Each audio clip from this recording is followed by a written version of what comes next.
पूर्णमदः पूर्णमिदं पूर्णात् पूर्णमुदच्यते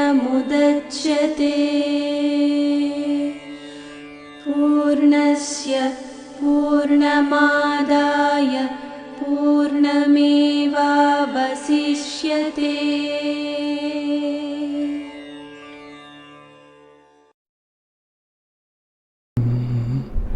व्यासाय विष्णुरूपाय व्यासरूपाय विष्णुवे नमो वै ब्रह्मनिधये वासिष्ठाय नमो नमः नमो नमः नमो नमः। శ్రీమద్ భగవద్గీత 7వ అధ్యాయం జ్ఞాన విజ్ఞాన యోగంలో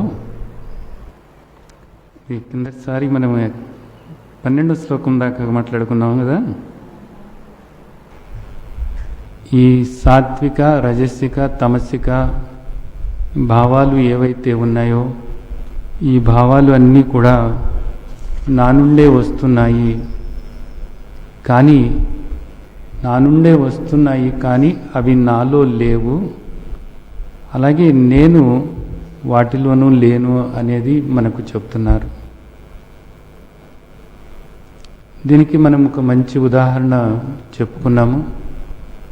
ఏమని చెప్పుకున్నాము? మీరు ఈ శబ్దాలు వింటున్నారు.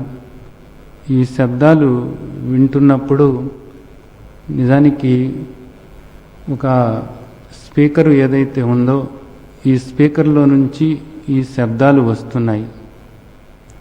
ఆ స్పీకరు మాట్లాడుతుందనుకోండి, ఏమని మాట్లాడుతుంది? ఈ శబ్దాలు నా నుండే వస్తున్నాయి. ఈ శబ్దాలు మంచివైనప్పటికీ కూడా లేదా చెడ్డవైనప్పటికీ కూడా ఎలాంటి శబ్దమైనా సరే నా నుండే వస్తుంది. అయితే ఈ శబ్దాలు ఏవి కూడా నాలో లేవు, నేను ఈ శబ్దాలలో లేను అనేటటువంటిది ఇక్కడ మనం అర్థం చేసుకోవచ్చు. అంతే కదా, దానిలో నుంచి శబ్దాలు వస్తున్నాయి కానీ ఆ శబ్దాలు దానిలో లేవు, అలాగే ఆ శబ్దాల్లో ఆ స్పీకర్ కూడా లేదు. ఇక్కడ కూడా భగవంతుడు మనకేం చెప్తున్నారు అంటే, చైతన్య స్వరూపుడనైనటువంటి నా నుండే ఈ శబ్దాలు వస్తున్నాయి. అంటే ఈ త్రిగుణాలు ఏవైతే ఉన్నాయో ఈ త్రిగుణాలకు సంబంధమైనటువంటి భావాలు నా నుండే వస్తున్నాయి. భావం అన్నప్పుడు ఇక్కడ ఆలోచనలు అని అనుకోవచ్చు. ఇవన్నీ కూడా నా నుండే వస్తున్నాయి, అయితే ఇవేవి కూడా నాలో లేనే లేవు, అలాగే నేను వాటిలోనూ కూడా లేను అనేది చెప్తున్నారు. మనకి అంతకుముందు శ్లోకాలు చూసినట్లయితే భగవంతుడు 2 ప్రకృతుల గురించి మనకు చెప్పారు. ఒకటి అపర ప్రకృతి. ఆ అపర ప్రకృతి అనేటటువంటిది మారేటటువంటిది, అది వికారాలు చెందేటటువంటిది, గుణాలతో కూడినటువంటిది, అది శాశ్వతమైనటువంటిది కాదు, అంటే మారుతూ ఉంటుందన్నమాట. అలాగే పరప్రకృతి అనేటటువంటిది ఏ వికారాలు కూడా చెందనటువంటిది, శాశ్వతమైనటువంటిది, అవ్యయమైనటువంటిది, గుణాతీతమైనటువంటిది, అలాగే ఏ వికారాలు లేనటువంటి చైతన్య స్వరూపమై ఉంది అనేటటువంటిది మనం అర్థం చేసుకున్నాం ఇంతకుముందు మాట్లాడుకున్నటువంటి శ్లోకాల్లో.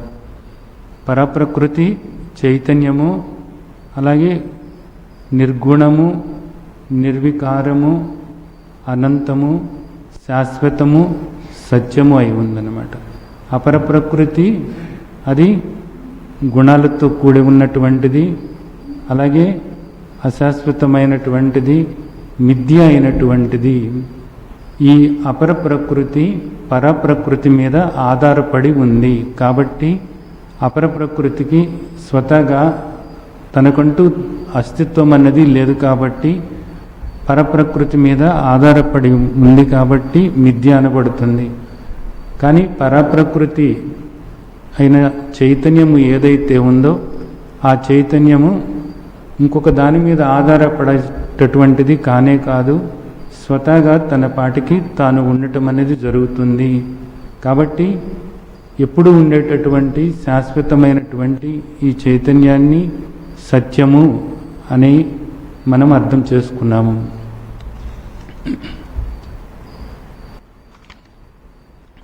ఇప్పుడు ఇక్కడ ఈరోజు 13వ శ్లోకం గురించి మనం మాట్లాడుకోవాలి. త్రిభిర్గుణమయైర్భావై ఏభి సర్వమిదం జగత్ మోహితం నాభిజానాతి మామేభ్య పరం అవ్యయం.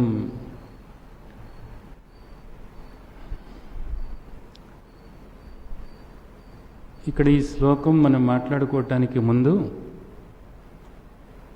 ఒక ముఖ్యమైనటువంటి విషయాన్ని మనం అర్థం చేసుకోవాలి. ఇక్కడ ప్రతి మనిషి కూడా ఒక దుఃఖాన్ని అనుభవిస్తూనే ఉన్నాడు. ఏమిటి ఆ దుఃఖము అని మనం చూసినట్లయితే అసంతృప్తి, అభద్రతాభావం, అభద్రత, అసంతృప్తి, ఈ రెండూ కూడా ప్రతి మనిషిని కూడా ఇక్కడ వేధించుకు తింటున్నటువంటి విషయాలు అన్నమాట. దేహాలకు సంబంధంగా అనేక విషయాలు మనకు బాధ కలిగిస్తూ ఉన్నాయి అన్నది అందరికీ తెలుసు. దేహపరమైనటువంటి ఆరోగ్యపరమైనటువంటి బాధలు ఉండనే ఉన్నాయి. అలాగే మానసికంగా మనిషి ఎంతో దుఃఖాన్ని అనుభవిస్తున్నాడు. ఈ మానసికంగా మనిషి అనుభవించేటటువంటి ఈ దుఃఖం ఏమిటి అని విశ్లేషణ చేసుకున్నట్లయితే ప్రతి ఒక్కరికి కూడా ఒక విషయం అర్థమవుతుంది. ఏమిటి అంటే అసంతృప్తి, అభద్రత. అసంతృప్తి ఇక్కడ చూడండి, ప్రతి మనిషి కూడా ఏదో వెలితి ఉంది అనేటటువంటిది ప్రతి మనిషికి కూడా అనిపిస్తూ ఉంటుంది. అన్నీ ఉన్నాయండి, మాకు ఏ కొదవాలు లేదండి, అన్నీ బాగానే ఉన్నాయి, పిల్లలు బాగానే ఉన్నారు, భర్త మంచివాడే, భార్య మంచిదే, ఇళ్ళున్నాయి, వాకిళ్ళు ఉన్నాయి, కార్లు ఉన్నాయి, అన్నీ ఉన్నాయి. కానీ ఎందుకో ఏదో తెలవదు, ఏదో దిగులుగా ఉంటుందండి, ఏదో వెలితిగా ఉంటుందండి అంటారు. అలాగే అన్నీ ఉన్నవాళ్లే కాదు, కొంతమంది సంపాదించుకున్న దాంతో సంతృప్తి అనేటటువంటిది ఉండనే ఉండదు. ఇంకా సంపాదించుకోవాలి, ఇంకా సంపాదించుకోవాలి. అది పదవి కానీ, లేదా ఆస్తి కానీ, ధనం కానీ, ఏదైనప్పటికీ కూడా మనిషికి తృప్తి అనేటటువంటిది ఉండనే ఉండదు. ఒక పదవి వస్తే ఆ పై పదవి గురించి ఆలోచిస్తూ ఉంటారు. అలాగే ఒక ఉద్యోగం వస్తే ఆ ఉద్యోగంలో వచ్చేటటువంటి సంపాదన చాలదు, ఇంకా ఎప్పుడు దీనికన్నా ఎక్కువ సంపాదన నేను పొందగలను అని ఆలోచిస్తూ ఉంటాడు. అలాగే ఒక పొలం కొనుక్కుంటే, ఓ 10 ఎకరాలు ఎవరైనా కొనుక్కుంటే ఇంకొక 5 ఎకరాలు నేను ఎప్పుడు కొనుక్కోవాలని ఆలోచిస్తూ ఉంటాడు. పోనీ 5 ఎకరాలు కొనుక్కుంటే ఆగుతాడా అంటే కాదు, 15 కొన్న తర్వాత ఇంకో 15 కొందాము అనేది అనిపిస్తూ ఉంటుంది. ఒక వ్యాపారం చేసేటటువంటి వ్యక్తి ఆ వ్యాపారాన్ని ఇంకా పెంచుకోవాలి, ఇంకా వృద్ధి చెందాలి అని ఆలోచిస్తూ ఉంటాడు.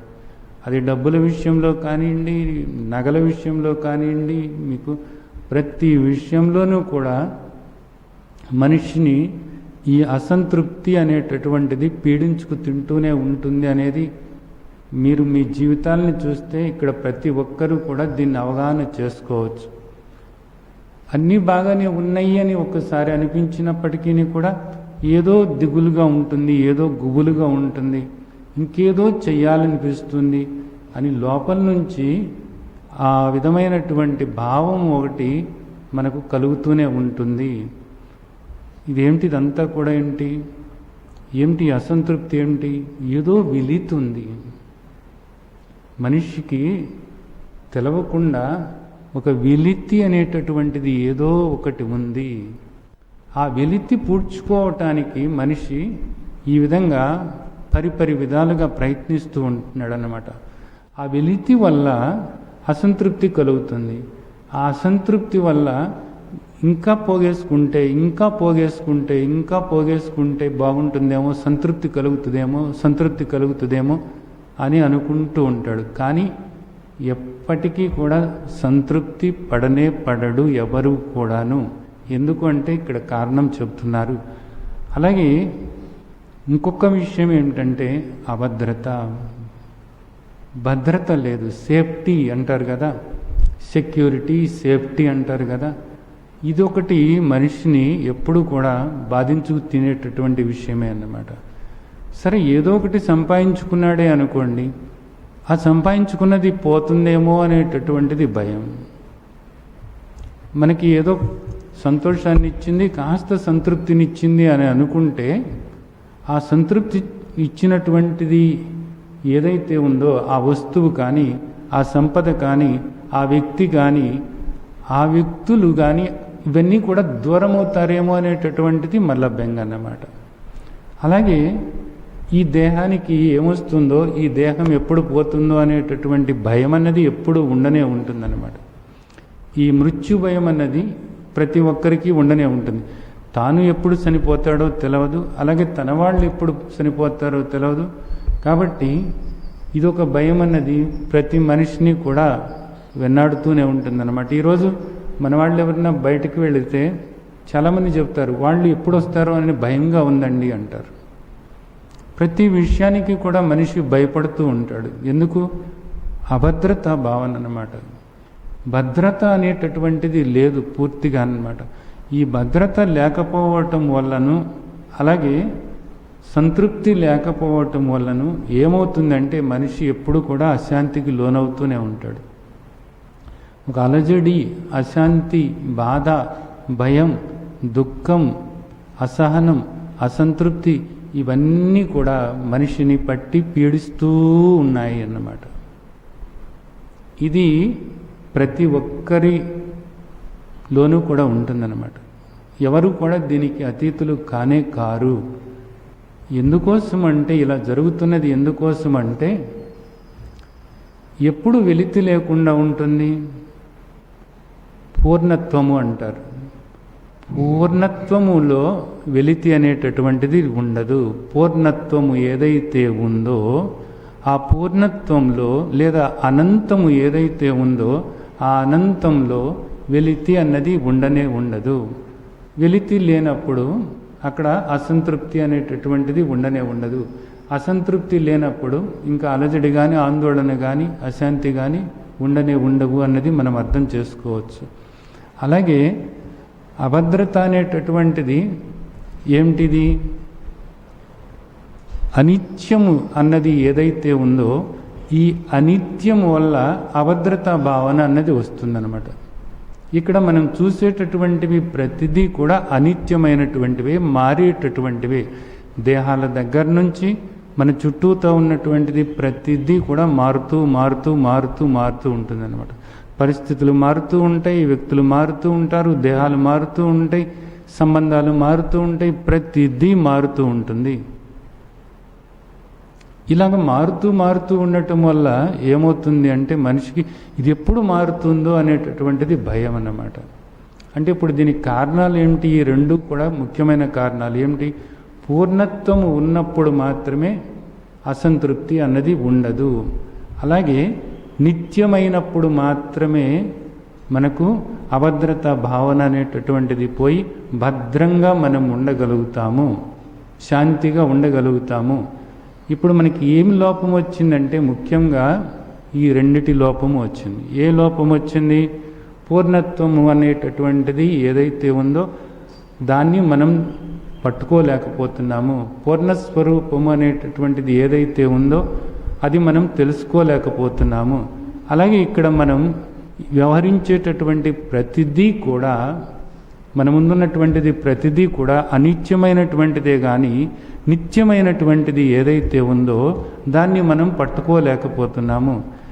కాబట్టి మనం ఇక్కడ అసంతృప్తి లేకుండా, అలజడి లేకుండా, ఆందోళన లేకుండా, బాధ లేకుండా, భయం లేకుండా, అసహనం లేకుండా ఉండాలి అనుకున్నప్పుడు మనం దేన్ని పట్టుకోవాలి అంటే పూర్ణమైనటువంటి దాన్ని పట్టుకోవాలి, నిత్యమైనటువంటి దాన్ని పట్టుకోవాలి.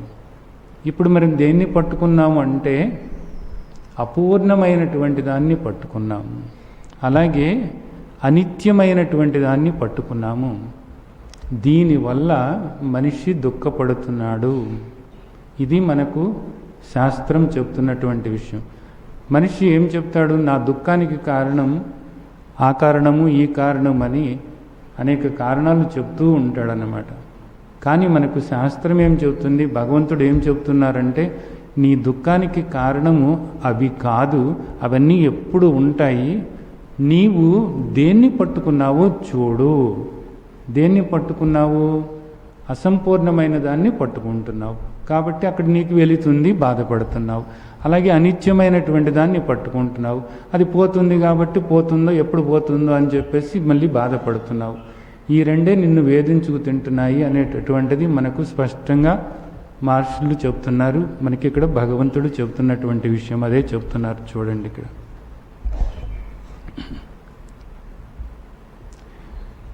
త్రిభిర్గుణమయైర్భావై ఏభి సర్వమిదం జగత్ మోహితం నావిజానాతి మామేభ్య పరం అవ్యయం.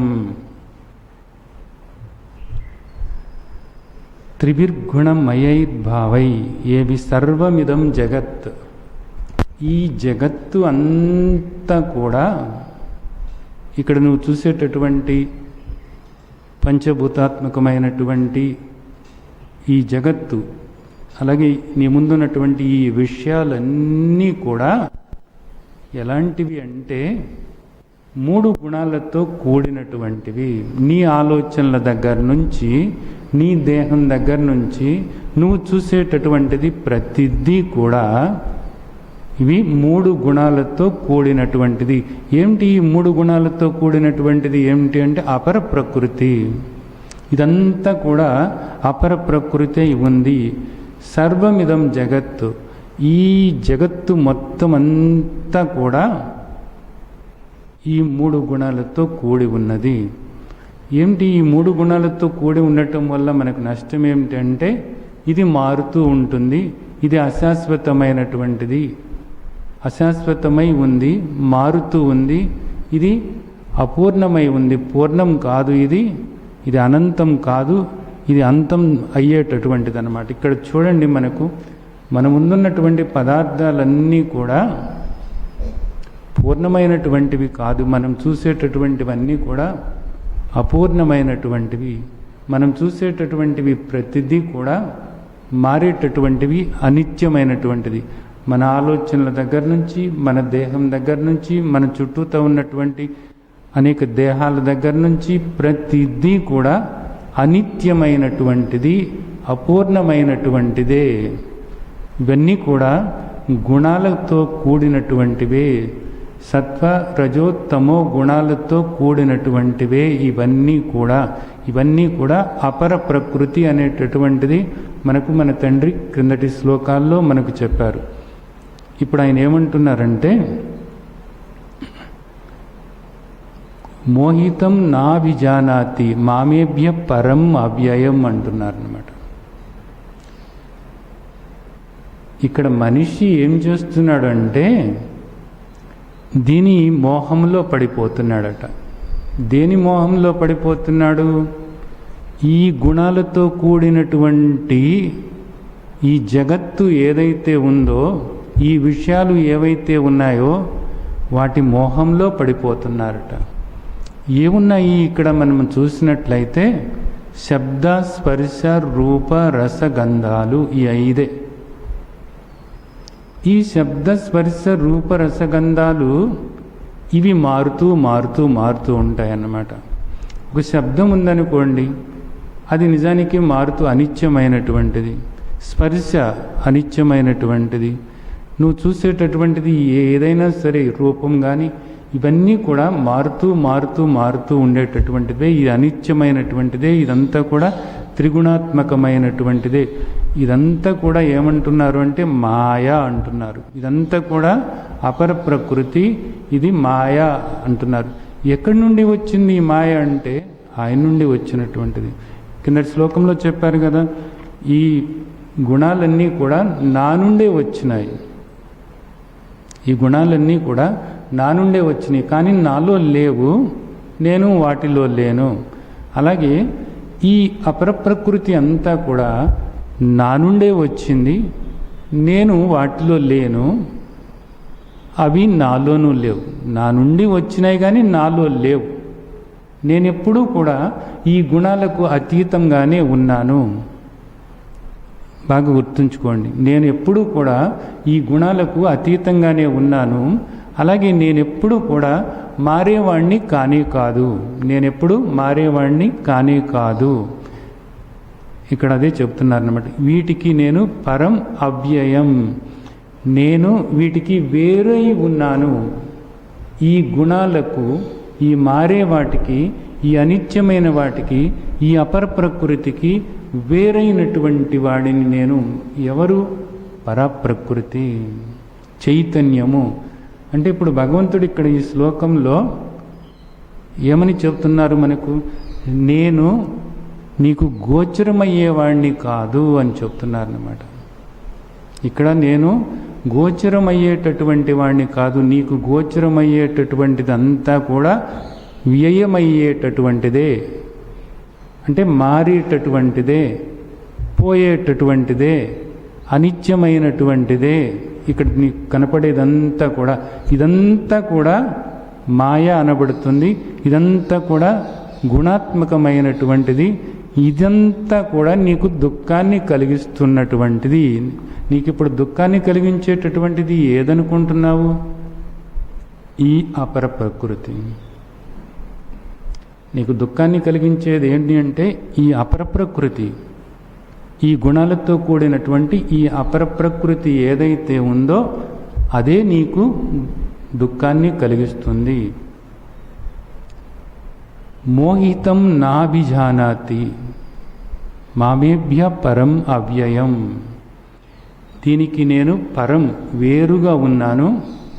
అవ్యయం, నేను నాశనం కానటువంటి వాణ్ణి, మారినటువంటి వాణ్ణి.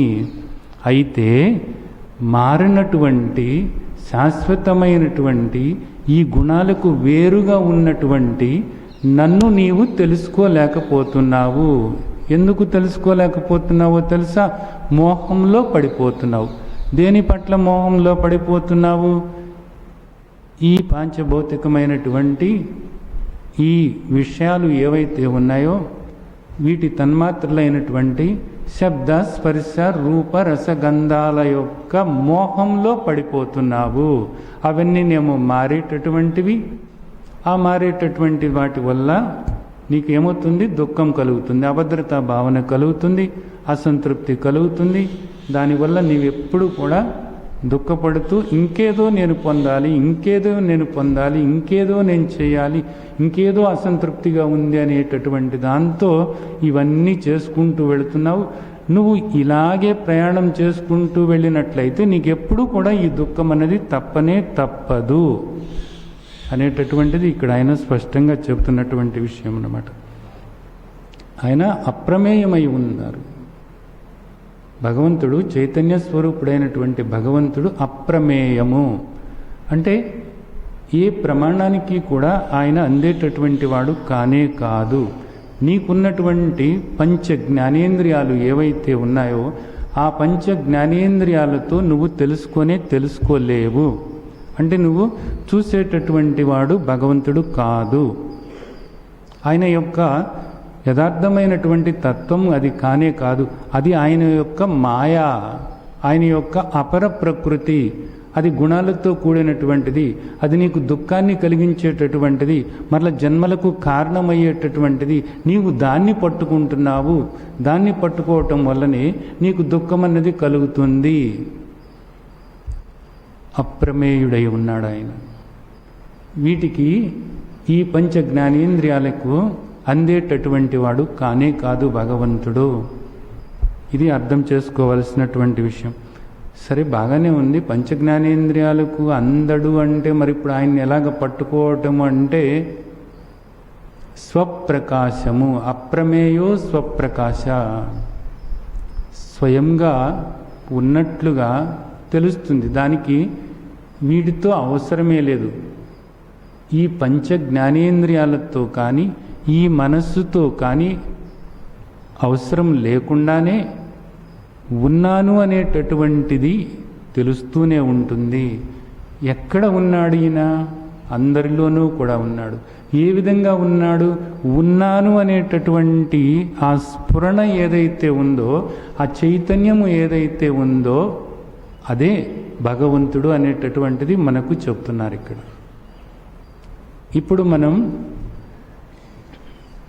ఇక్కడ మనం అర్థం చేసుకోవాల్సినటువంటి ముఖ్యదేంటి? నాభిజానాతి మోహితం, నాభిజానాతి, నన్ను తెలుసుకోలేకపోతున్నారు అంటున్నాడు భగవంతుడు.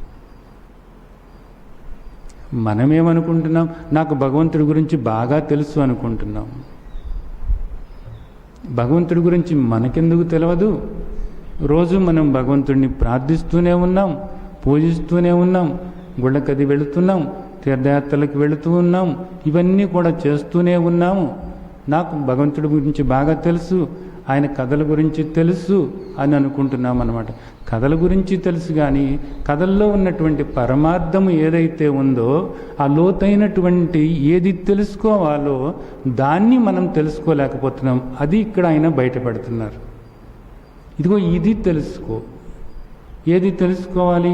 వీటికి నేను వేరుగా ఉన్నాను, వీటిని ధరిస్తున్నది నేనే, వీటికి ఆధారము నేనే అయి ఉన్నాను, కానీ వీటికి వేరుగా ఉన్నాను, గుణాతీతుడనై ఉన్నాను, వీటికి పరమై ఉన్నాను, వేరై ఉన్నాను, నేను చైతన్య స్వరూపమై ఉన్నాను అనేటటువంటిది ఇక్కడ మనకు భగవద్గీతలో ఆ తండ్రి చెబుతున్నారు.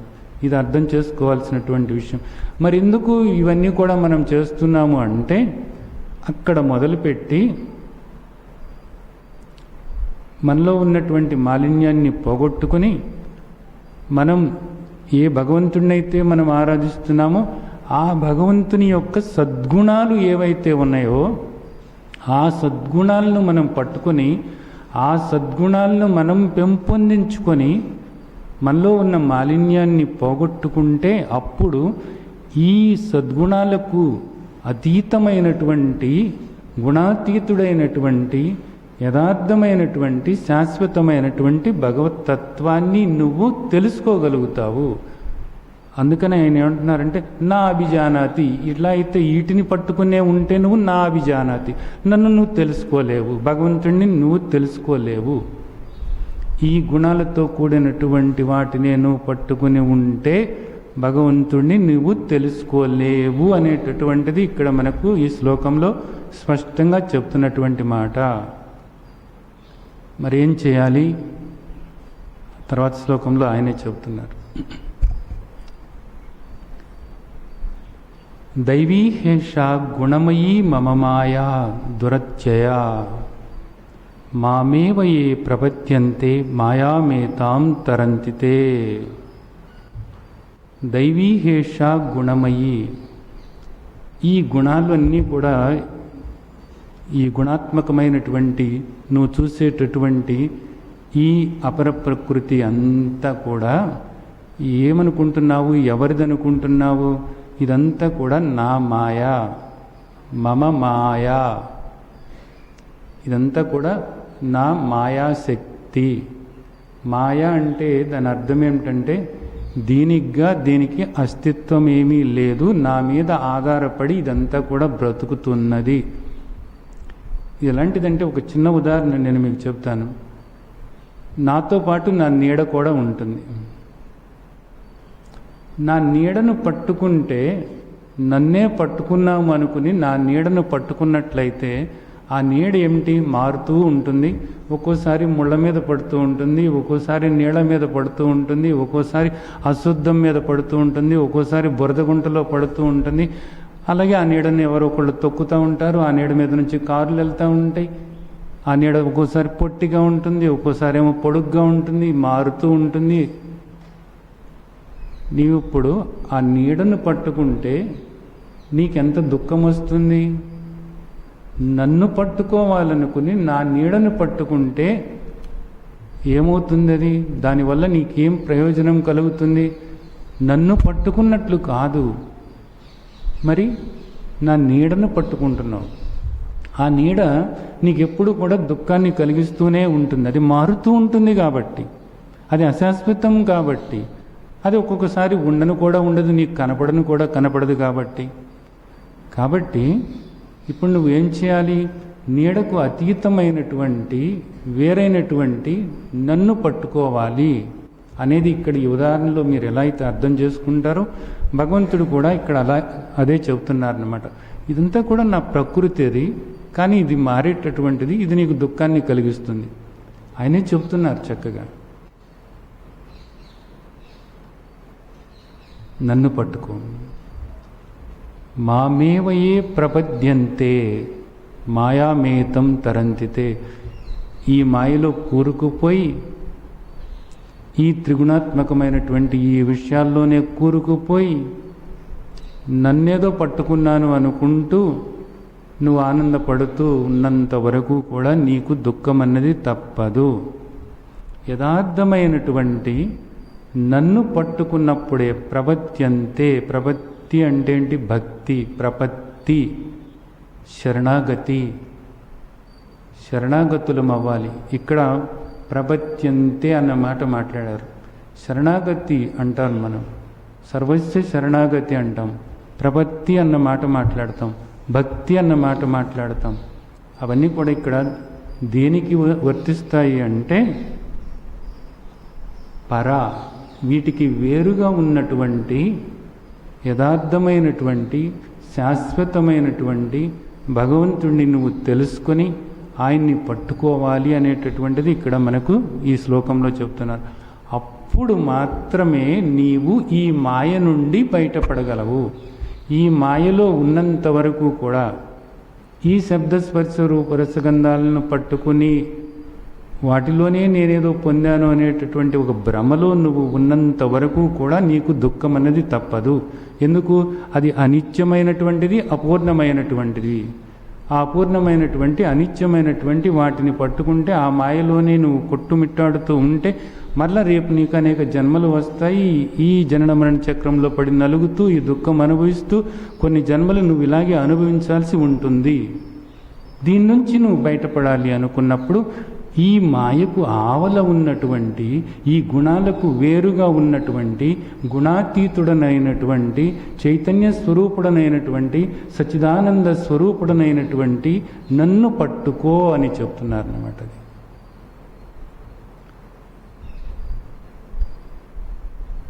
ఇక్కడ ప్రపత్తి అన్న మాట వచ్చింది కాబట్టి ఇక్కడ మనం అది భక్తి, నాకు ఇప్పుడు భక్తుడిగా మారు అంటున్నారు. ప్రపత్తి అంటే శరణాగతి వేడటం, ఆయనకి భక్తుడిగా మారటం, ఆయన్ని పట్టుకుని ఉండటం. భక్తి అన్న మాటకు ఒకటి అర్థం ఏంటంటే కలిసి ఉండటం. విభక్తి కానిటువంటిది భక్తి. విభక్తి అంటే విడిపోవటం, భక్తి అంటే కలిసి ఉండటం, ఆయనతో కలిసి ఉండటం. ఎవరితో కలిసి ఉండటం? గుణాలకు అతీతంగా ఉన్నటువంటి భగవంతుడితో. గుణాలతో కూడినటువంటి భగవంతుడు కాదు, గుణాలకు అతీతంగా ఉన్నటువంటి భగవంతుడిని పట్టుకుని ఆయన గురించి ముందు నువ్వు పట్టుకోవాలంటే తెలుసుకోవాలి. ఎలా తెలుసుకోవాలి అనేటటువంటిది మనకు చెబుతున్నారు మన తండ్రి. ఆ విధంగా తెలుసుకుని అలా పట్టుకుని ఉండాలన్నమాట. ఇక్కడ భక్తి అన్నప్పుడు మనం చూస్తూ ఉంటాం, అందరూ కూడా భక్తులమే అనుకుంటారు. కాకపోతే దీనిలో పెద్ద మోసం ఉంది. ఏమిటి ఆ మోసము అంటే 3 రకాల భక్తులు ఉన్నారు ఇక్కడ. 3 రకాలైనటువంటి భక్తులు ఉన్నారు. ఏమిటి 3 రకాలు అంటే భక్తి 3 విధాలుగా ఉంది ఇక్కడ. మంద భక్తి, మధ్యమ భక్తి, ఉత్తమ భక్తి. మందభక్తి, తర్వాత మధ్యమ భక్తి, తర్వాత ఉత్తమ భక్తి. మందభక్తి అంటే ఏంటంటే ఇది సకామ భక్తి అంటారన్నమాట. కోరికలతో భగవంతుడిని పట్టుకుంటారు. వీళ్ళు కోరికలే వీళ్ళకు ముఖ్యం కానీ భగవంతుడు ముఖ్యం కాదు. 100కి 90 మంది పైన ఇదే విధంగా ఉంటారంతే. వాళ్ళకి ఏ కోరిక ఉన్నప్పటికీ కూడా, ఏ బాధ ఉన్నప్పటికీ కూడా ఆ బాధ పోగొట్టుకోవటానికి భగవంతుడిని పట్టుకుంటారు. ఆ కోరిక నెరవేరటానికి భగవంతుడిని పట్టుకుంటారు. భగవంతుడు ఎందుకయ్యా అంటే ఈ కోరిక తీర్చుకోవటానికి, నా కోరిక నెరవేర్చుకోవటానికి, ఈ బాధ నుండి బయటపడటానికి. అంటే వీళ్ళ దృష్టి దేని మీద ఉన్నట్లు? వీళ్ళ కోరికల మీద ఉన్నట్లు, వీళ్ళ బాధలు పోగొట్టుకోవటం మీద ఉన్నట్లు, భగవంతుడి మీద కాదన్నమాట. మళ్ళీ భగవంతుడి మీద ఏదో ప్రేమ ఉంది అని అనుకుంటూ ఉంటారు. ఇక్కడ ఏమవుతుంది, ఒక వ్యాపారం కూడా ఇక్కడే మొదలవుతుంది అన్నమాట. నా కోరిక నువ్వు తీర్చు, నేను నీకు ఇదిగో ఇది ఇస్తాను. ఇంకా భగవంతుడితో ఇలాంటి లావాదేవీలు ఏర్పరచుకుంటారన్నమాట. ఏర్పరచుకుని వీళ్ళు భగవంతుడినే ఆరాధిస్తున్నారు, భగవంతుడి మీద దృష్టితో కాదు. వాళ్ళ గమ్యము భగవంతుడు కాదు, కోరికలు వాళ్ళ గమ్యమై ఉన్నాయి. నిష్కామమైన భక్తి కాదు, సకామ భక్తి, కోరికలతో కూడినటువంటి భక్తి అన్నమాట. ఈ కోరికలతో కూడినటువంటి భక్తిని ఏమంటారు అంటే మందభక్తి అంటారు అన్నమాట. మందభక్తి, పనికిరాని భక్తి. మానవ జన్మ ఎందుకు వచ్చింది అంటే భగవంతుడితో ఏకమవటం కోసం వచ్చింది. అందుకు భక్తి కావాలి నీకు. అలాంటిది ఆ భక్తిని ఈ విధంగా నువ్వు ఇది భక్తి అనుకున్నట్లయితే ఈ భక్తి పనికి మాలినటువంటి భక్తి అవుతుందన్నమాట. సరే, తర్వాత మధ్యమ భక్తి. మధ్యమ భక్తి అన్నప్పుడు ఇది మంచి భక్తే. ఇక్కడ కోరికలు ఏమీ ఉండవు, భగవంతుడి మీద ప్రేమ ఉంటుందన్నమాట. భగవంతుడి మీద ప్రేమ ఉండి భగవంతుడిని ఆరాధిస్తూ ఉంటారన్నమాట. ఏ కోరిక ఉండదు, భగవంతుడిని ఆరాధిస్తూ ఉంటారనమాట. ఒక ఇష్టదైవాన్ని ఎవరన్నా పెట్టుకొని ఆ ఇష్టదైవాన్ని రోజు కూడా చక్కగా ఆరాధించుకుంటూ ఉంటారు. ఆ ఇష్టదైవం యొక్క గుణాలు ఏవైతే ఉన్నాయో, సద్గుణాలు ఏవైతే ఉన్నాయో ఆ గుణాలను వీళ్ళు కూడా తెలుసుకుంటూ ఉంటారు. తెలుసుకుని ఆ తండ్రి ఆ గుణాలతో ఉన్నారు కదా అని వీళ్ళు కూడా సద్గుణాలు పెంపొందించుకుంటూ ఉంటారన్నమాట. భగవంతుడు కరుణామయుడు అన్నప్పుడు ఈ వ్యక్తి కూడా కరుణతో ప్రవర్తిస్తూ ఉంటాడు. భగవంతుడు శాంత స్వరూపుడు అన్నప్పుడు ఈ వ్యక్తి కూడా శాంతిగా ఉండటానికి ప్రయత్నిస్తూ ఈ మార్పులు చేసుకుంటూ ఉంటారన్నమాట. కొద్దిపాటి మార్పులు, ఇక్కడ ఏ కోరికలు ఉండవన్నమాట. ఇది మధ్యమ భక్తి. అసలు మొదటి దానిలో నుంచి రెండో దానిలోకి రావటమే చాలా కష్టం. ఎందుకని అందరూ ఇక్కడ కోరికల్లో కూరుకుపోయి ఉన్నారన్నమాట. ఆ కోరికలేమో కొన్ని నెరవేరుతూ ఉంటాయి, కొన్ని ఏమో నెరవేరవు. నెరవేరినప్పటికీ కూడా నీ కోరిక అక్కడ మళ్ళీ అసంతృప్తి, మళ్ళీ అలజడి, మళ్ళీ అభద్రతా భావన, మళ్ళీ ఇంకోటి ఏదో కావాలి, మళ్ళీ దేవుణ్ణి పట్టుకోవాలి, ఆ దేవుడు కాకపోతే ఇంకొక దేవుడు. ఇదంతా కూడా అధమమైనటువంటి భక్తి. అలా కాకుండా అవేవీ లేకుండా భగవంతుణ్ణి పట్టుకుని భగవంతుణ్ణి ఆరాధిస్తూ ఉంటే మధ్యమ భక్తి అంటారు. మరి దీన్ని మించినటువంటి భక్తి ఏమిటి? దీన్ని మించినటువంటి భక్తి ఏమిటంటే భగవంతుని యొక్క యథార్థమైనటువంటి స్వరూపం ఏదో తెలుసుకోవటం అన్నమాట. ఒక ఇష్టదైవాన్ని ఆరాధిస్తూ ఉన్నప్పుడు ఆ ఇష్టదైవాన్ని ఏ కోరికలు లేకుండా ఆరాధిస్తూ ఉన్నప్పుడు అది నిష్కామ భక్తి అవుతుంది, అది మధ్యమ భక్తి అవుతుంది, మంచి భక్తి అవుతుంది. కానీ అది కూడా చాలదు. ఈ మానవ జన్మ సార్థకం చేసుకోవటానికి అది కూడా చాలదు. ఉత్తమమైనటువంటి భక్తి కావాలి. ఇది మూడవది. ఈ ఉత్తమమైనటువంటి భక్తి ఏంటంటే భగవంతుడు అన్నప్పుడు నేనేదో ఆయన ఇక్కడ ఉన్నారు, లేదా అక్కడ వైకుంఠంలో ఉన్నారు, కైలాసంలో ఉన్నారు, ఈ విధంగా అనుకుంటున్నానే, అసలు భగవంతుని యొక్క తత్వం ఏమిటి, ఆయన యొక్క యథార్థమైనటువంటి రూపం ఏమిటి? నేనేదో ఆయనకు ఒక రూపాన్ని పెట్టుకొని, ఆ రూపాన్ని ఆయనకు ఒక పేరు పెట్టుకొని, ఆ పేరుతో ఆ రూపాన్ని నేను ఆరాధిస్తున్నానే. మరి భగవంతుడంటే ఇంతేనా? లేకపోతే భగవంతుడు అనంతుడు అంటారు, ఆయన సర్వజ్ఞుడు అంటారు, సర్వము వ్యాపించి ఉన్నాడు అంటారు. అప్పుడప్పుడు కూడా వింటూ ఉంటాము, ఇందుగలడు అందులేడను సందేహం వలదు, ఎందెందు వెతికి చూసినా అందందే కలడని వింటూ ఉన్నామే. అలాంటి భగవంతుడు ఎవరబ్బా, ఎక్కడున్నాడబ్బా అని ఆలోచన చేసి యథార్థమైనటువంటి భగవత్తత్వము, సర్వవ్యాపకమైనటువంటి భగవత్తత్వం, సర్వము కూడా తానైనటువంటి తత్వం తెలుసుకున్నప్పుడు అప్పుడు నేను అంటూ ఎవరు వేరుగా లేరు. నేను కూడా ఆ పరమాత్మ స్వరూపమే. పరమాత్మ కాక మరి ఏదీ లేదు. నేను కూడా పరమాత్మ స్వరూపమే. సర్వం కల్విదం బ్రహ్మ, అయమాత్మ బ్రహ్మ, అహం బ్రహ్మస్మి. ఇది ఉత్తమమైనటువంటి భక్తి. ఇది ఉత్తమమైనటువంటి భక్తి అనేటటువంటిది మనకు చెప్పారన్నమాట. ఇప్పుడు ఇక్కడ ఇదంతా కూడా ఎందుకు చెప్పుకున్నాము అంటే, మామేవయే ప్రపద్యంతే మాయాద్మేతం తరంతితే. ఈ మాయ నుండి నీవు బయటపడాలి అంటే, మాయ అంటే త్రిగుణాత్మకమైనటువంటిది. మళ్ళా త్రిగుణాలను నువ్వు పట్టుకోకూడదు.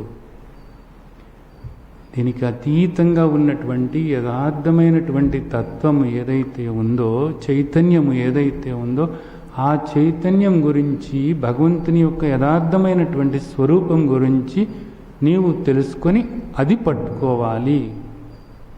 అందుకు ఇదంతా కూడా ఇప్పుడు మనం చెప్పుకోవాల్సి వచ్చింది. సరే, తర్వాత చెప్తున్నారు భక్తి అన్నప్పుడు, ఇక్కడ భక్తి అన్న మాట వచ్చింది కాబట్టి ఈ భక్తి గురించి చెప్తున్నారు. అసలు ఎవరు భక్తులు ఇక్కడ? నమాం దుష్కృతినో మూఢ ప్రపద్యంతే నరాధమ మాయయా అపహృత జ్ఞాన అసురం భావమాశ్రిత.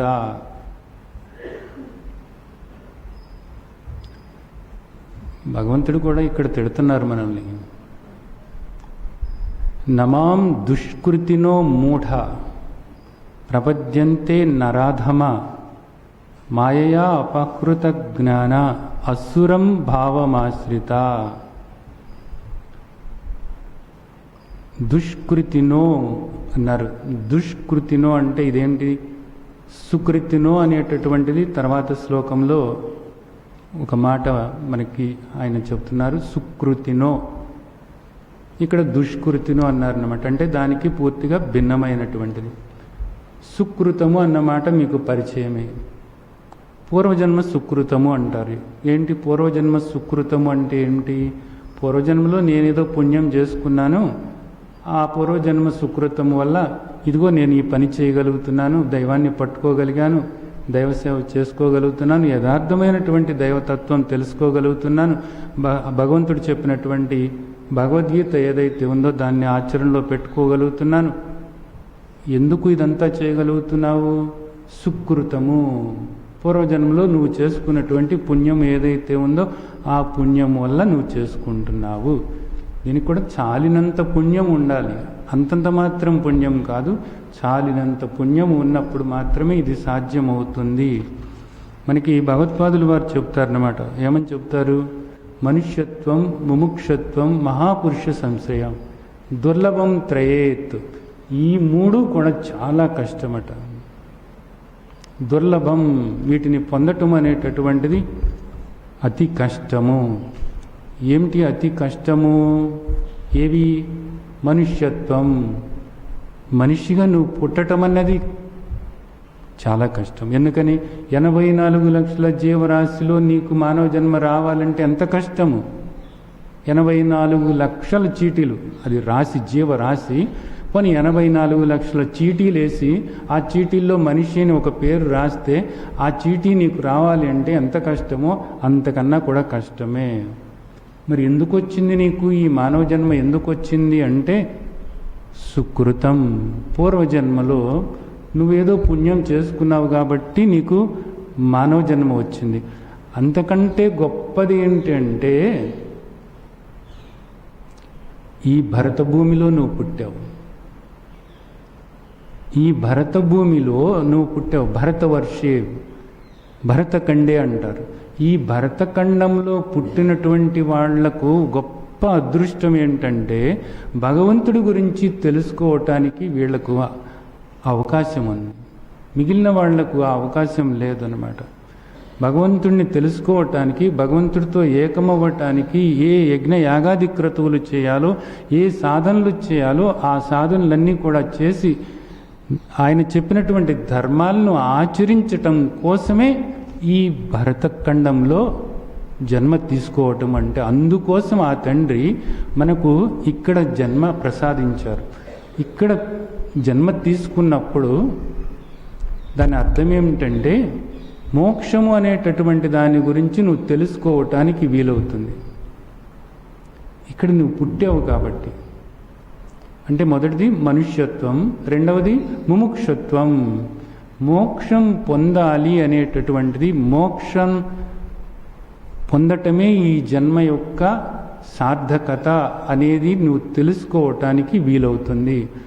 ఇది రెండవ విషయం అన్నమాట. మనుష్యత్వం, ముముక్షత్వం. మోక్షం పొందాలి అనుకున్నప్పుడు నీకు మళ్ళా శాస్త్రం కావాలి. శాస్త్రమే ప్రామాణికం. కొన్ని శాస్త్రం నీ పాటికి నువ్వు తెలుసుకుంటే, నువ్వు చదివితే నీకు తెలుస్తుందా అంటే అలా కాదు. ఆ శాస్త్రాన్ని అవగాహన చేసుకుని ఆచరించి అనుభవం ఎవరైతే చేసుకోగలుగుతారో అలాంటి సద్గురువు నీకు కావాలి.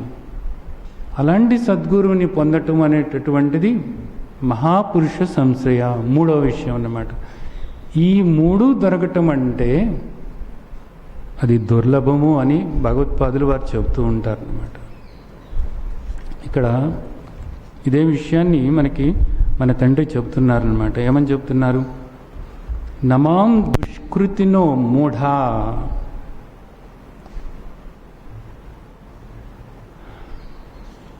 దుష్కృతినో అంటే ఏంటి? పూర్వజన్మలో నువ్వు ఏ పుణ్యము చేసుకోకపోయినట్లయితే పాపపు మూట కట్టుకుని తెచ్చుకున్నావు. పాపం మూటతో పాటు కొంచెం పుణ్యం మూట కూడా తెచ్చుకుని ఉంటావు. కొద్దిగా పుణ్యం మూట కూడా. అలాగా దుష్కృతినో అధర్మవర్తనులై ప్రవర్తించితే కిందటి జన్మలలో పాపపు పనులు చేసినట్లయితే అలాంటి వాళ్ళు నిజానికి ఎలాంటి వాళ్ళు అని చెప్తున్నారు? వాళ్ళకు ఏదో కొద్ది పుణ్యం వల్ల మానవ జన్మ వచ్చింది. కానీ నరాధమ, నరులలో వాళ్ళు అధములు. వాళ్ళకు చాలినంత పుణ్యం లేదు. చాలినంత పుణ్యం లేనటువంటి ఆ మనిషిని ఏమంటున్నారు? భగవంతుడు ఏమంటున్నారు? నరాధమ, నరులలో అంటే ఈ మనుషుల్లో అధముడు వాడు అంటున్నారనమాట. మూఢ, మూర్ఖుడు వాడు అని ఇప్పుడైనా తెలుసుకుంటాడా అంటే ఇప్పుడు కూడా తెలుసుకోడు వాడు. ఇప్పుడు కూడా తెలుసుకోడు అన్నమాట. ఇప్పుడు కూడా తెలుసుకోకుండా ఏం చేస్తాడు? భగవంతుడిని ఇప్పుడైనా పట్టుకుందామా అంటే ఇప్పుడు కూడా పట్టుకోడన్నమాట. ఎందుకు పట్టుకోడు? మాయను పట్టుకునే ఉంటాడు వీడు. త్రిగుణాత్మకమైనటువంటి దానిలోనే కూరుకుపోయి ఉంటాడనమాట. దానివల్ల ఏమవుతుంది? అర్ధకామాలు ఏవైతే ఉన్నాయో సంపాదన, కోరికలు తీర్చుకోవటం, సంపాదన, కోరికలు తీర్చుకోవటం, వీటిలోనే మునిగి తేలుతూ ఉంటాడు అనమాట. ధర్మం గురించి కూడా మాట్లాడు వీడు. దాన ధర్మాల గురించి మాట్లాడనమాట. ఇంకా ఎంతసేపు కూడా ఇక్కడ ఎందుకురా పుట్టామంటే సంపాదించుకోవటానికి, ఇంకా అందరిది కూడా లాక్కోవటానికి, అన్నిటినీ కూడా అనుభవించడానికి, అన్ని కోరికలు కూడా తీర్చుకోవటానికి, అందుకే నేను పుట్టాను అన్నట్లుగా బ్రతుకుతూ ఉంటాడు అనమాట. అప్పుడప్పుడు కూడా వీటి కోసమనే దేవుడి దగ్గరికి వెళ్తాడు అనమాట. దేవుడి దగ్గరికి కూడా ఎందుకు వెళ్ళేది? ఈ కోరికలు నెరవేరటం కోసం, ఇంకా సంపాదించుకోవడం కోసమే దేవుడి దగ్గరికి వెళ్తాడు తప్ప యథార్థమైనటువంటి భక్తితో కానే కాదు. దానికి ఆ తండ్రి ఏం చెబుతున్నారు ఇక్కడ మరి? అలాంటి వాడు మూర్ఖుడై ఉన్నాడు. మాం నా ప్రపద్యంతే. వీడు ఎప్పుడూ కూడా ఇలాంటి మూర్ఖుడు, ఇలాంటి నరుల్లో అధముడైనటువంటి వాడు, ఇలాంటి పాపాత్ముడు వీడు నన్ను పట్టుకోలేడు, నన్ను తెలుసుకోలేడు. నా ప్రపత్యంతే, నన్ను ఆరాధించలేడు అంటున్నాడు. ఎవరిని ఆరాధించలేడు? ఇందాక పైన శ్లోకం చెప్పారు చూడండి. మామేవయే ప్రపత్యంతే మాయామేతం తరంతితే. ఈ మాయకు ఆవల ఉన్నటువంటి నన్ను, ఈ త్రిగుణాలకు ఆవల ఉన్నటువంటి నన్ను, త్రిగుణాతీతుడనైనటువంటి నన్ను, సచ్చిదానంద స్వరూపుడనైనటువంటి నన్ను ఈ మూర్ఖుడు తెలుసుకోలేడు. ఎందుకు తెలుసుకోలేడు? మాయయా అపహృతాజ్ఞాన. వాడికి అంతో ఇంతో వివేకం నేను ఇచ్చి పంపుతాను, అదంతా కూడా అపహరించుకుపోయిందంట. అంటే ఏమైంది? అదంతా కూడా పోయింది. ఎందుకు పోయింది? ఈ మాయలో పడిపోయి దాన్నంతా కూడా పోగొట్టుకున్నాడు. ఈ శబ్ద స్పర్శ రూప రసగంధాల వైపే వాడి దృష్టి ఉంటుంది, కానీ ఈ మాయలోనే తిరుగుతూ ఉంటుంది వాడి ఆలోచనలు, వాడి దృష్టి, వాడి మాటలు, వాడి చేతలు ఎప్పుడూ కూడా ఈ మాయకు సంబంధమైనటువంటి త్రిగుణాలకు సంబంధమైన వాటిలోనే ఉంటాయి తప్ప వాడికి ఇచ్చినటువంటి ఆ కొద్దిపాటి వివేకము ఏదైతే ఉందో, ఆ జ్ఞానము ఏదైతే ఉందో అది కూడా దానికోసమే ఉపయోగిస్తాడు తప్ప నన్ను పట్టుకోవటానికి, నన్ను ఆరాధించటానికి వాడు ప్రయత్నం చేయడు. ఎవరిని? మాయకు అతీతంగా ఉన్నటువంటి నన్ను పట్టుకోవటానికి మాత్రం వాడు ప్రయత్నం చేయడు అనేది ఇక్కడ మన తండ్రి మనకు చెప్తున్నటువంటి విషయం అన్నమాట. దీనివల్ల ఏమవుతుంది? ఇప్పుడు ఇక్కడ దైవీ సంపద వీడు పెంచుకోలేడు. అసురం భావమాశ్రిత. ఏ భావాలతో ఉంటాడు వీడు? అసుర భావాలతో ఉంటాడు, రాక్షస భావాలతో ఉంటాడు. అంతేగాని వాడి ఆలోచనలన్నీ కూడా ఈ అర్ధకామాలకు సంబంధమైనటువంటివే ఉంటాయి అన్నమాట. అంటే పెంచుకోవటం, అనుభవించటం, పెంచుకోవటం, అనుభవించటం అనేటటువంటి వాటి చుట్టూతానే తిరుగుతూ ఉంటాయి. కాబట్టి ఇదంతా కూడా అసురం అంటారనమాట. అసురం అంటే ఏంటంటే, అస్సు అంటే ఇంద్రియాలు, రమ్ అంటే ఇంద్రియ విషయాలతో రమించటం అన్నమాట. ఇంద్రియ విషయాలు ఏవి? శబ్ద స్పర్శ రూప రసగంధాలు అన్నమాట. వీటితోనే ఎప్పుడూ కూడా వీడి ఆలోచనలు, వీడి మాటలు, వీడి పనులు వీటితోనే ఉంటాయి తప్ప వీటికి అతీతంగా ఉన్నటువంటి ఆయన్ను ఎప్పుడు కూడా పట్టుకోలేడు. కాబట్టి ఏమవుతుంది? యద్భావం తద్భవతి. వాడి భావాలన్నీ కూడా ఎలా ఉన్నాయి? అసుర భావాలే ఉన్నాయి. కాబట్టి రేపు వాడు అసుర జన్మలే పొందుతాడు. అంటే ఏమిటి? అసురం అన్నప్పుడు ఇంద్రియాలు, ఇంద్రియ సుఖాలు అనుకునేటటువంటి పశు పక్షాది కీటకాది జన్మలు ఏవైతే ఉన్నాయో అవే వాటికి తెలిసినటువంటిది. ఆత్మసుఖం అన్నది వాటికి తెలవదు. కాబట్టి ఆ సుఖం కోసమే వీడు చూస్తున్నాడు, కాబట్టి ఆ శాంతి కోసమే వీడు చూస్తున్నాడు. కాబట్టి రేపు వాడు అలాంటి జన్మే పొందబోతున్నాడు. యద్భావం తద్భవతి. ఇప్పుడు వాడు అసుర భావాలతో ఉండి అసుర సంపదని పెంచుకొని రేపు అసుర జన్మలే పొందబోతున్నాడు. దైవీ సంపద గురించి ఆలోచించడు మన తండ్రి. దైవాసుర సంపద విభాగంలో చెప్పినటువంటి అభయం, సత్వ సంశుద్ధి, జ్ఞాన యోగ వ్యవస్థితి, దానం, దమచ్చ, యజ్ఞచ్చ ఈ శ్లోకాల్లో 26 ఏవైతే చెప్పారో వాటి జోలికి రాను కూడా రాడు. నరాధమ, మూఢ, బాగానే తిడుతున్నారు. తర్వాత భక్తుల గురించి మనకు చెప్తున్నారు.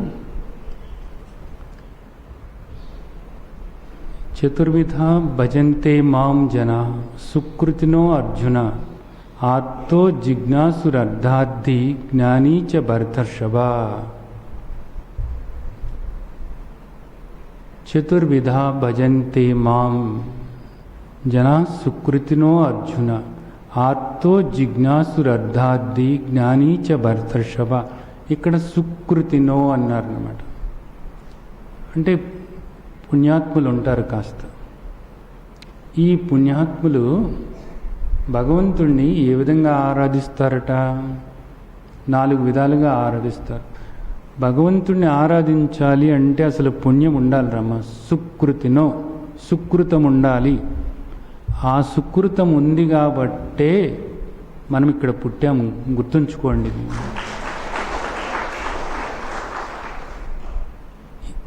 ఈ భరతవర్షంలో భరతఖండంలో మనం జన్మ తీసుకున్నాము అంటే, హిందువులమై మనం పుట్టాము అంటే ఇది నిజానికి మన సుకృతం. ఇది మన తండ్రి మనకు అందించినటువంటి సాక్షాత్తు పరమాత్మ అవతారమైనటువంటి భగవాన్ వేదవ్యాసుల వారు అందించినటువంటి శాస్త్రాలను మనం అధ్యయనం చేస్తున్నాము అంటే నిజంగా ఇది మన పూర్వజన్మ సుకృతం. ఎన్నో జన్మలలో చేసుకున్నటువంటి పుణ్యం అన్నమాట. భగవద్గీత ఈరోజు మనం ఈ విధంగా భగవంతుడు చెప్పినటువంటిది, భగవాన్ వాచ, భగవంతుడు ఏం చెప్పారు నాకు అని తెలుసుకుని తండ్రి నీ ప్రకారంగా నడవాలనుకుంటున్నాము అనేటటువంటి ఒక ఆలోచన మనకు వచ్చింది అంటే నిజానికి ఇది పూర్వజన్మ సుకృతమే. ఎప్పుడో ఏ జన్మలోనో మనం చేసుకున్నటువంటి పుణ్యం ఇది, సుకృతం ఇది. ఈ సుకృతము వల్లనే మనం భగవంతుడి గురించి ఆలోచిస్తూ భగవంతుడిని ఆరాధించాలి అనుకుంటూ ఆయన చెప్పినట్లుగా నడవాలి అనుకుంటూ మనం ప్రయత్నం చేస్తున్నాం. నిజానికి ఇది ఎంతటి అదృష్టమో, నిజానికి ఆ తండ్రి మనకి జన్మ ప్రసాదించారు. ఆ తండ్రి చతుర్విధ భజంతే మాం జన సుకృతినో అర్జున ఆర్తో జిజ్ఞాసురర్థార్థి జ్ఞానీచ భరతర్షభ అంటున్నారన్నమాట. ఇక్కడ మళ్ళా ఇందాక మనం చెప్పుకున్నాం చూడండి, మందభక్తి, మధ్యమ భక్తి, ఉత్తమ భక్తి, సకామ భక్తి అన్నమాట. సకామ భక్తి, నిష్కామ భక్తి, మూడవది ఉత్తమ భక్తి ఏమిటి? జ్ఞానము. ఈ 4 రకాలైనటువంటి భక్తులలోనూ కూడా ఏ విధంగా ఉంటారు అంటే, మొదటివాడు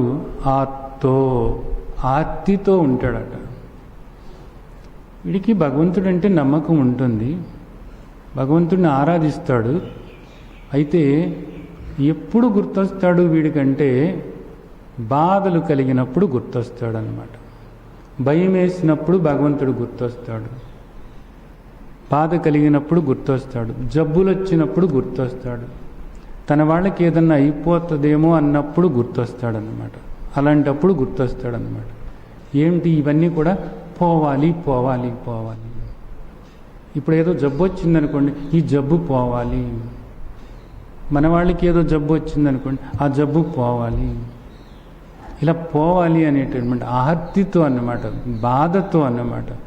బాధతో అరిచేటటువంటి, ఆర్తితో అరిచేటటువంటి ఆ భక్తి ఏదైతే ఉందో ఇది ఆర్తి. ఆ భక్తుడు ఏమంటారు? ఆర్తో అన్నారు అన్నమాట. ఇక్కడ ఇది పోవాలి అనేటటువంటి కోరిక. ఇక్కడ ఈ కోరిక ఇది నిష్కామం కాదు, కామంతోనే, కోరికతోనమాట. తర్వాత అర్ధార్థి. ఈ మొదటివాడేమో ఇవి పోవాలి, తనకు బాధ కలిగించేటటువంటివన్నీ కూడా పోవాలి అంటున్నాడు. ఈ రెండో వాడు ఏమంటాడంటే అర్ధార్థి, కావాలి కావాలి అంటున్నాడు. వీడు ఏం కావాలి? సంపద కావాలి, నగలు కావాలి, పదవులు కావాలి, అన్నీ కావాలి, వాహనాలు కావాలి, అన్నీ కావాలి కావాలి కావాలి కావాలి అని చెప్పేసి వీడు భగవంతుడిని ఆరాధిస్తున్నాడు. వీళ్ళిద్దరూ కూడా ఆర్తితో ఆరాధించేవాడు, అర్ధార్థి అయి ఆరాధించేవాడు, వీళ్ళిద్దరూ కూడా ఎలాంటి భక్తులు? సకామ భక్తులు. భక్తులే వీళ్ళు, సకామ భక్తులు అన్నమాట. ఇక మూడోవాడు ఉన్నాడు అన్నమాట. ఈ మూడోవాడు ఏంటంటే జిజ్ఞాసు. ఏమిటి అసలు భగవంతుడు అంటే ఏమిటి? భగవంతుడు భగవంతుడు అని అంటున్నాం కదా, భగవంతుడు అంటే ఏమిటి? ఆయన ఎక్కడుంటాడు? వైకుంఠంలో ఉంటాడా, లేకపోతే కైలాసంలో ఉంటాడా, లేకపోతే వీటన్నిటికీ అతీతంగా ఉంటాడా? ఎక్కడ ఉంటాడు? అన్నిటా ఉన్నాడు అంటారు, ఎట్లా ఉంటాడు ఈయన అని భగవంతుడి గురించి తెలుసుకోవాలి అనుకుంటాడు. ఈ తెలుసుకోవాలి అనుకునేటటువంటిది ఎక్కడి నుంచి మొదలవుద్దంటే, వాడు ఒక ఇష్టదైవాన్ని పెట్టుకుంటే రాముణ్ణి ఆరాధిస్తున్నప్పుడు రాముడి గురించి తెలుసుకోవాలి అంటాడు. కృష్ణుడిని ఆరాధిస్తున్నప్పుడు కృష్ణుడి గురించి తెలుసుకోవాలి అంటాడు. శివుడిని ఆరాధిస్తున్నప్పుడు శివుడి గురించి తెలుసుకోవాలి అంటాడు. అమ్మవారిని ఆరాధిస్తే అమ్మవారి గురించి తెలుసుకోవాలి. నాకు అమ్మవారి గురించి అంతా తెలుసు, శివుడి గురించి నాకు అంతా తెలుసు, శివపురాణం అంతా కూడా నాకు కంఠోపాఠం. ఈ విధంగా ఉంటుందన్నమాట. రామాయణం అంతా నాకు తెలుసు, రాముల వారి గురించి నాకు కంఠోపాఠంగా నాకు అంతా తెలుసు, నేను అంత కావాలంటే చెప్పగలను కూడా అని ఇలాగ ఉంటుంది. ఇది దాటి యథార్థంగా రామతత్వం ఏమిటి, అలాగే యథార్థమైనటువంటి శివతత్వం ఏమిటి అనేటటువంటి ఆ జిజ్ఞాస ఇక్కడి నుండి మళ్ళీ మొదలవ్వాలన్నమాట. ఇది సరైనటువంటి జిజ్ఞాస అనబడుతుంది. ఇది మూడో రకమైనటువంటి భక్తి.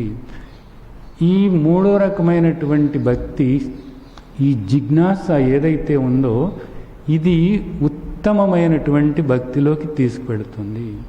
జిజ్ఞాసు ఎప్పుడూ కూడా కోరికలతో ఉండకూడదు. మళ్ళీ గుర్తుంచుకోండి, ఇది నిష్కామ భక్తి అయి ఉండాలి. ఆర్తో అర్ధార్థి వాళ్ళిద్దరూ కూడా కోరికలతోనే ఉన్నారు, అది సకామ భక్తి. జిజ్ఞాసు అన్నప్పుడు ఇది నిష్కామ భక్తి, ఏ కోరికలు లేవు, భగవంతుని తెలుసుకోవటమే కోరిక. ఇక్కడి నుండి ఇంకా నాలుగో భక్తుడి గురించి చెప్తున్నారనమాట. నాలుగో వాడు ఏ విధంగా ఉంటాడంటే జిజ్ఞాసు దాటేసి జ్ఞాని. జ్ఞాని అంటే ఎవరు? యథార్థమైనటువంటి భగవత్తత్వం తెలుసుకున్నటువంటి వాడు,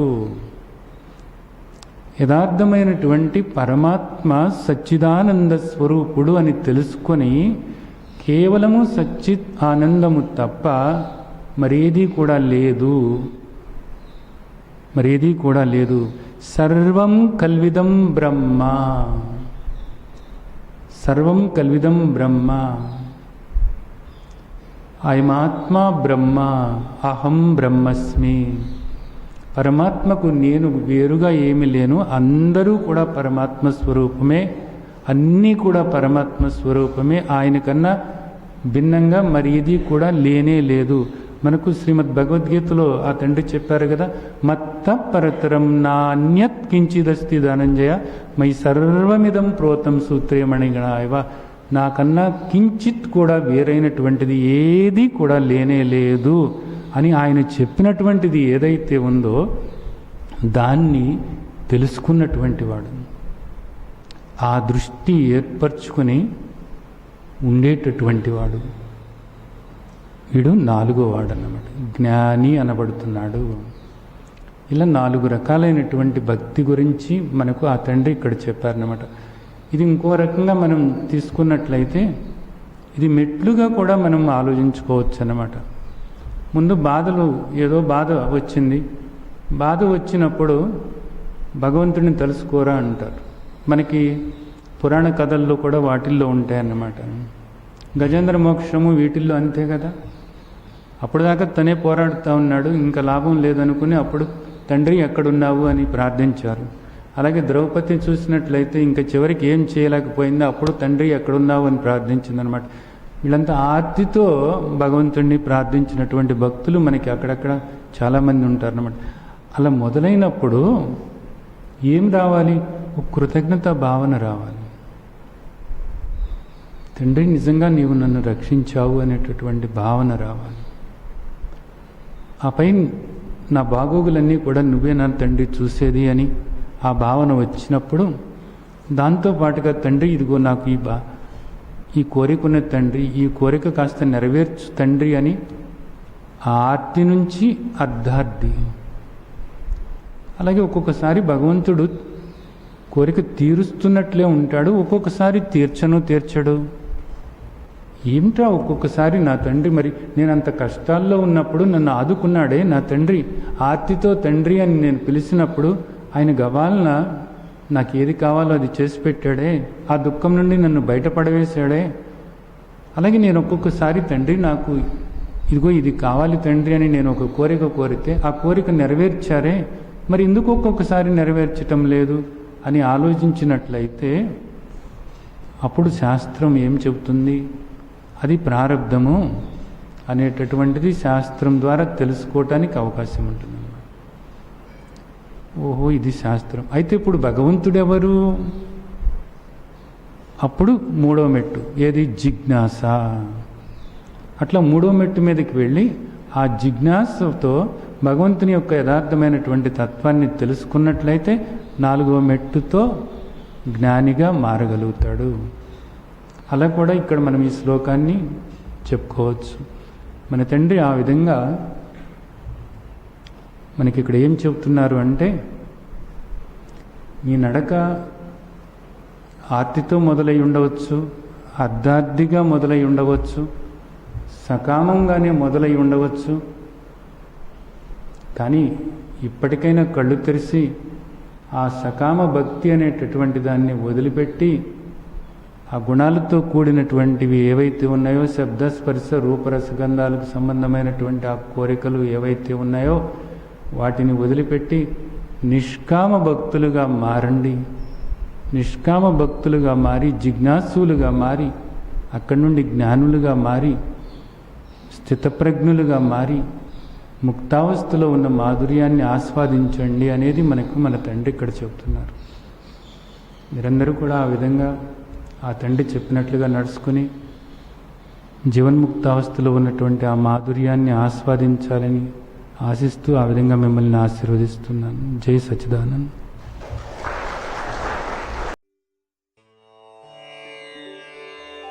లోకా సమస్తా సుఖినో